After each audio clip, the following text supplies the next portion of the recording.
Bonjour les béliers, je suis ravie de vous retrouver aujourd'hui sur ma chaîne. J'espère que vous allez bien, j'espère que vous êtes en forme. Bienvenue à tous. Donc aujourd'hui on se retrouve pour votre guidance sentimentale. Donc c'est une guidance qui va parler de vous et de votre autre. Donc l'autre c'est quoi? Je le rappelle, ça peut être votre amoureux, votre amoureuse, ça peut être votre mari, votre femme, mais ça peut également être la personne à laquelle vous pensez, la personne que vous avez dans le cœur. Ça peut être aussi un lien d'âme. Donc voilà, c'est pas une obligation d'être en couple avec la personne. Après on va voir ce que nous raconte cette histoire. Je vais rester très générale comme d'habitude. C'est vraiment voulu parce que bien évidemment tous les béliers, tous les signes astrologiques ne vivent pas la même chose au même moment. Surtout dans des relations comme ça, il peut vraiment y avoir des différences assez importantes. Donc le but étant ici de vous apporter une guidance, des clés de compréhension pour vous aider à avancer, à y voir un petit peu plus clair. Voilà, j'ai fini. N'hésitez pas à aller voir le signe de votre autre, de votre partenaire. Et puis le signe ascendant et le signe lunaire. Ça vous donnera un complément d'information et du coup vous aurez une guidance beaucoup plus complète. Voilà, c'est parti. Donc, qu'est-ce que j'ai demandé? Ici, il y a la base de la relation aujourd'hui, en ce moment. Ici, il y a vos attentes face au partenaire, hein, ce que vous demandez au partenaire aujourd'hui, ce que le partenaire demande face à vous, ce que le partenaire vous demande. Ici, on a vos points communs à tous les deux. Ici, on a vos différences.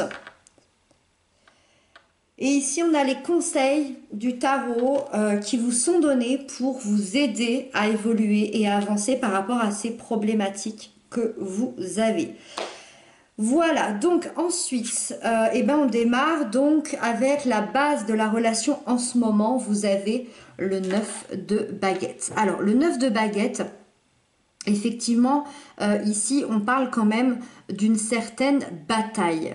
D'accord? Alors, ça peut être deux sortes de batailles. Déjà, il y a euh, vous vous sentez peut-être l'un et l'autre attaqués.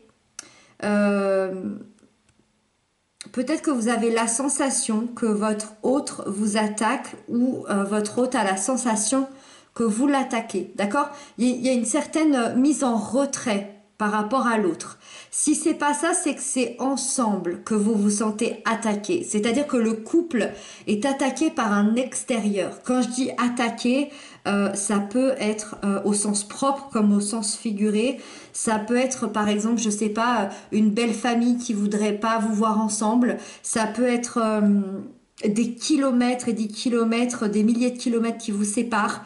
Ça peut être une personne tierce qui se met en travers de votre couple. C'est vraiment un extérieur qui vous met des bâtons dans les roues. Voilà. Et du coup, en ce moment, dans la relation, chez vous deux, il y a une certaine solitude qui se ressent. Il y a une certaine solitude à se dire mais comment je vais me sortir d'ici, comment je vais me sortir de ça, comment on va faire. Eh ben, le 9 de baguette nous dit que justement, vous persévérez. Vous ne lâchez rien. Et ça, c'est vraiment la base de votre relation, c'est que quoi qu'il arrive, vous ne lâchez rien. Vous continuez. Même si vous êtes presque à terre, même si ça peut s'écrouler du jour au lendemain, vous ne lâchez rien. Même si vous sentez une distance s'installer entre vous, vous êtes prêt à protéger votre relation. Ça, c'est votre énergie à tous les deux. Ça veut dire que même si vous ne le ressentez pas, ou que votre autre ne le ressent pas, il y a vraiment une protection de la relation. Peut-être que vous ne le faites pas de la même manière, d'accord? Peut-être qu'il y en a un qui protège, mais que ça ne se voit pas forcément. On va avoir un petit peu, je pense qu'on peut avoir des indications un peu sur votre place, sur vos places respectives. Ok, bon. Ici, vous avez vos attentes. Ce que vous demandez à votre partenaire. Vous avez l'homme vert. Alors, l'homme vert, dans le tarot de Marseille, représente le fou. D'accord? C'est le zéro.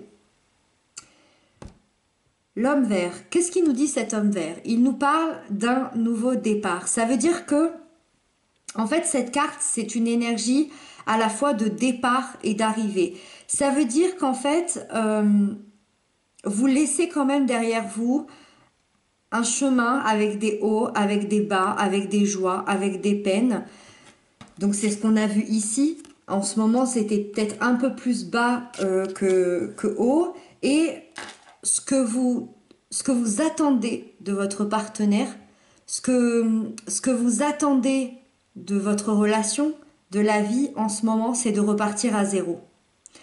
Vous voulez repartir à zéro et avoir une meilleure compréhension de cette relation en fait. Vous voulez revenir à une relation un un peu plus dans la joie, un peu plus dans l'insouciance. Le fou là, enfin cet homme vert nous dit que déjà lui il représente le printemps et donc c'est un peu je redémarre sans trop savoir vraiment où je vais, mais je sais que je vais vivre des nouvelles aventures. Je sais que le printemps va être magnifique. Je sais pas trop dans quel chemin je me faufile, mais je sais que ça va être magnifique. D'accord? Donc, moi, j'ai l'impression qu'il y a quand même une soif de nouveauté, de légèreté, dans votre relation et vos attentes de ce partenaire, c'est un besoin de changement. C'est vraiment un besoin de changement. Vous avez envie de repartir à zéro, de créer une nouvelle vie, une nouvelle relation et de vous lancer. Il y a cette sensation de vouloir allumer la flamme ici.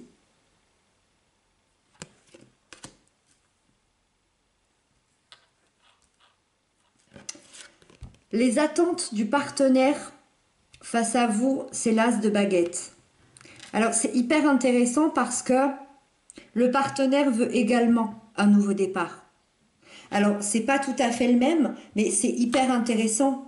On voit qu'ici il y a eu des bases assez compliquées, comme je vous le disais, hein, soit entre vous, soit par rapport à un extérieur. Il y a eu des bases assez compliquées. Vous avez dû persévérer pour être ensemble. Vous devez encore persévérer pour être ensemble ou pour vous aimer. Hein. Et ici, le partenaire a envie d'un nouveau départ, d'un nouveau commencement.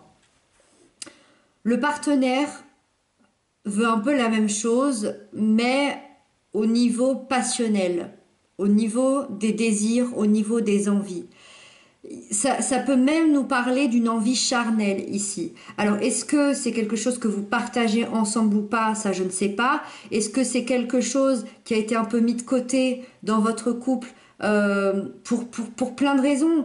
Comme je vous disais tout à l'heure, si vous habitez loin l'un de l'autre, si vous venez, je sais pas, si vous avez... si vous venez d'avoir un jeune enfant, si vous avez des boulots respectifs qui vous prennent énormément de temps, s'il y a eu énormément de conflits, de disputes dans votre relation, bah peut-être que le niveau charnel n'était pas au beau fixe. En tout cas, ce partenaire, c'est dans ses attentes. Il a envie de ce renouveau au niveau passionnel. Il a envie que vous vous montrez sur votre meilleur jour. Il a envie de se faire charmer par vous. Il a envie de vous retrouver peut-être, je ne sais pas, comme au début. Il y a et au-delà de ce besoin charnel, cette personne a également besoin et envie de nouveaux projets dans votre relation. Mais des projets assez fun avec l'as de bâton. Mais c'est comme vous ici. Ça, c'est des projets fun. On a envie de sortir de notre routine. On a envie de balayer un petit peu tout ce qui s'est passé, de repartir à zéro. Là, c'est un petit peu moins fort. C'est beaucoup moins fort parce qu'ici on est dans une lame majeure, mais il y a cette envie de créer quelque chose de nouveau. Il y a cette envie, je pense, de vous retrouver. Alors, je ne sais pas si c'est de vous retrouver concrètement parce que en ce moment vous n'êtes pas ensemble, ou si c'est de vous retrouver comme vous étiez avant. Voilà, ça c'est à vous de répondre à ce niveau-là.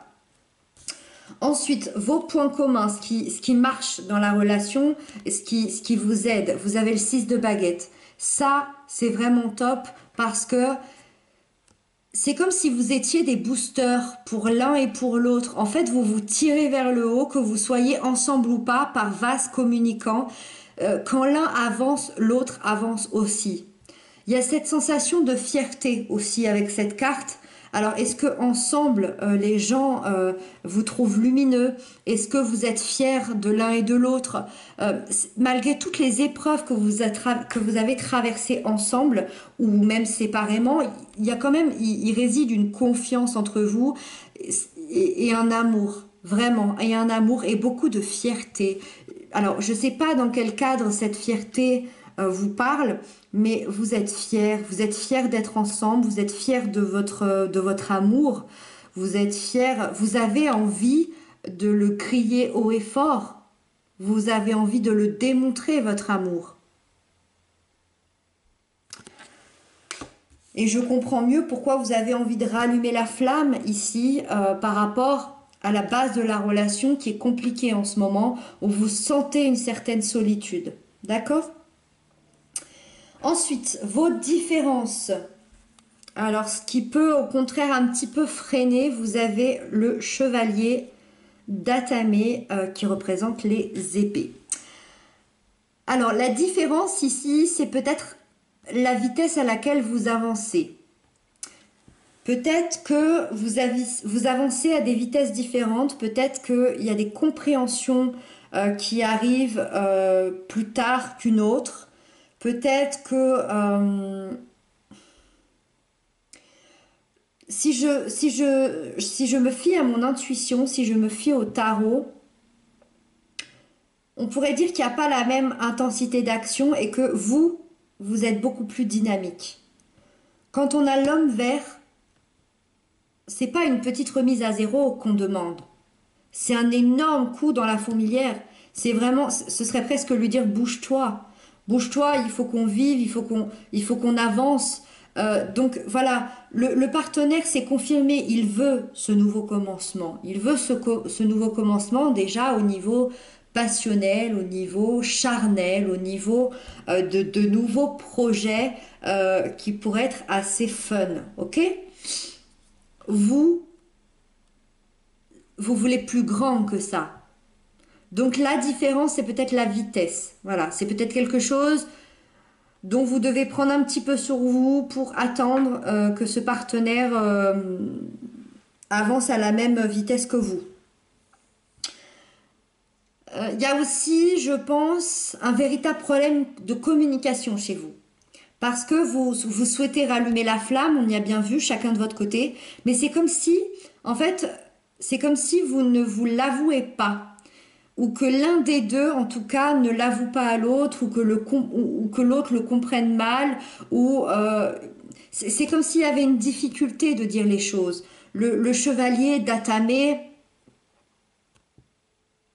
il fait pas tellement attention aux émotions. Il fait même pas attention du tout. Quand il a un truc à dire, il le dit et puis basta. Il réfléchit pas si ça va blesser, si comment l'autre va le prendre, si l'autre il a peut-être un peu des peurs ou il est peut-être pas encore à ce stade-là ou qu'il y a peut-être des choses à régler avant. Il s'en fout.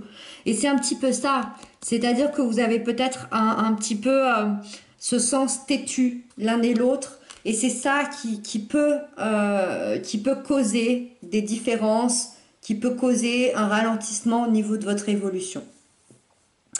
Et on termine avec le conseil du tarot qui vous est donné pour avancer au mieux.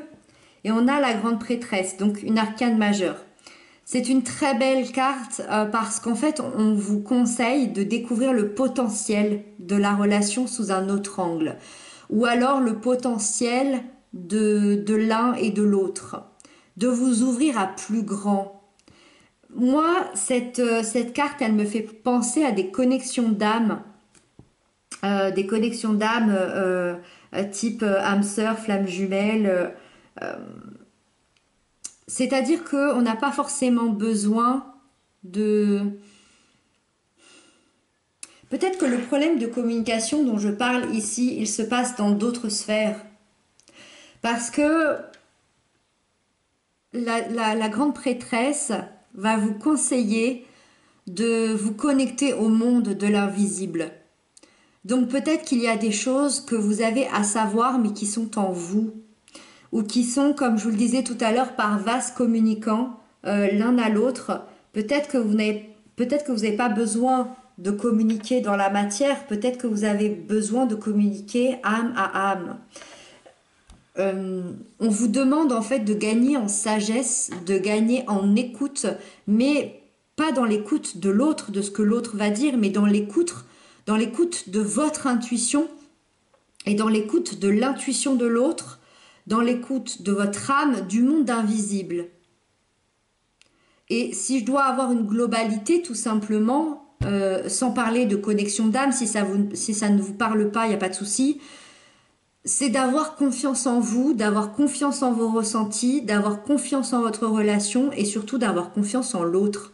Si l'autre n'agit pas peut-être exactement comme vous l'aimez aujourd'hui, comme vous aimeriez aujourd'hui, c'est peut-être parce qu'il sent qu'il doit faire son chemin à lui, qu'il doit faire ça pour pouvoir évoluer un jour ensemble. Voilà. En tout cas, moi je vois pas de gros points négatifs ici. Je sais pas ce que vous en pensez. Effectivement, en ce moment, bah, vous vous sentez un peu seul, mais quand je vois que dans vos attentes, vous avez l'envie des mêmes choses, que ici vous êtes tellement fiers l'un et l'autre de votre amour, de votre lien, voilà, en fait, il y a juste un problème de communication, de se dire les choses, comment on va se les dire. Voilà. Donc, écoutez votre intuition et gagnez en sagesse. D'accord? Gagnez en sagesse. Quand vous dites des choses à l'autre, n'essayez pas de lui apporter ça comme un reproche, mais plutôt comme quelque chose de sage et de bienveillant. Voilà. Merci de m'avoir regardé et écouté les béliers. J'espère que cette guidance vous aura parlé. N'hésitez pas à m'inscrire ça en commentaire. Moi, je vous retrouve très très bientôt. Je vous embrasse bien bien fort et surtout prenez bien soin de vous.